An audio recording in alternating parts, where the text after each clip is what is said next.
కుంభకోణంలో కొత్త నిజాలు తెలిసినాయట. ఎట్లా అంటే జగన్ ఇంటి దగ్గరలో ఉన్నటువంటి తాడేపల్లిలో ఉన్నటువంటి ఒక అపార్ట్మెంట్కి అనేక సార్లు చెవిరెడ్డి వచ్చాడట.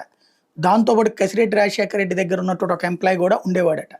అక్కడ డబ్బులు ఉండటం వల్లనే పదే పదే చెవిరెడ్డి వచ్చి ఆ పర్సన్ డబ్బులు అక్కడ డిస్ట్రిబ్యూషన్ అక్కడి నుంచి చేశామని చెప్పేవాడట. వీళ్ళందరూ కలిసి ఒక చోట ఉన్నారు, అక్కడి నుంచి చెవిరెడ్డి అటు వెళ్ళాడు ఇటు వెళ్ళాడు, ఇవన్నీ కూడా ఆధారాలు దొరికిపోయినాయంట.